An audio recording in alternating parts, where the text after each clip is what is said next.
All right, to all you math teachers out there is a bit of a debate with math teachers whether you grade on paper or you grade online. And I'm here to give you my input and convince you that online grading is the way to go.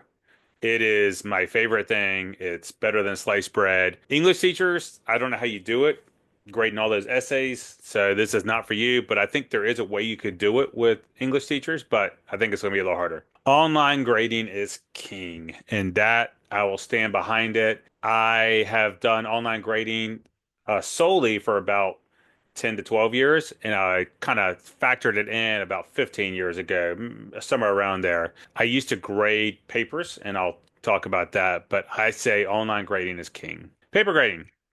Here are the pros. Great feedback to the kids, able to grade steps for each problem. You can check to see if kids understand the problem rather than just getting it lucky. Able to get partial credit. This is a big one, and this is what I've struggled with a lot with the online grading. This is probably the biggest thing is not giving partial credit to the kids. But if you do it correctly online, you could possibly. Less cheating. So I would actually venture to say if you do online tests correctly, assessments correctly, the cheating is down to 0%. I've got a website that I've created that tells you if a kid gets off the website, it can mix up the problem so kids can't see problems from other computers. It's my website that I've made is foolproof. I don't think there's any cheating, but you could argue that paper grading is less cheating, even though you could look on the kid beside you. Cons to paper grading. Time, time, time, time, time that it takes to grade papers. And I'll give you some of my stats at the end. Online grading. Here are the cons first, and I'll admit to these cons. I know there's cons. I'm willing to admit that yes, there are these cons. Sometimes it's hard to see if a kid really understands a problem or not. It's hard to see if they're going through the steps of a problem. So every math teacher in the world will say we need to see steps to a math problem. More risk of cheating, possibly, if you're not monitoring well or if you don't have the proper website. It might be easier to cheat through Google. Kids don't need to show their work. Every math teacher you've grown up with has said, show your work, show your work, show your work.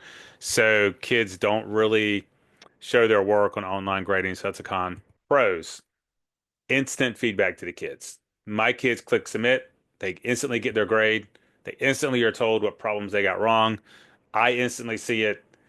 Sometimes I'll pull kids up to my desk and work with them on the problems they got wrong. It's instant. Kids can review the test forever. If you give a test back to a kid, they're probably going to lose it. And online, they've got on my website, they've got a tab that goes to tests, and they can see all their tests. They can see all their data for the rest of the year as long as they have an account to my website. Parents have a better shot at seeing the test and the grade. They don't get lost going home, so kids can log into their kid's account and see their test and their grade. If designed correctly, a teacher can still see the steps of a problem. And that's very important of how you design an online test. You can't design it like a paper test. It's got to be a little bit different. If designed correctly, a student will have to show work to solve the problem. I kind of came to the conclusion that if my test could be done without showing any work, then maybe I need to up the ante on the test. Maybe it's my problem as a test maker. So if I design the test correctly, kids are going to be forced to show their work. If you need to give a retest, you could, like through my program that I've made on my website, I can shuffle the questions or get brand new questions that are exactly the same difficulty level and same topic. So it's much easier to give a retest for if you do it right.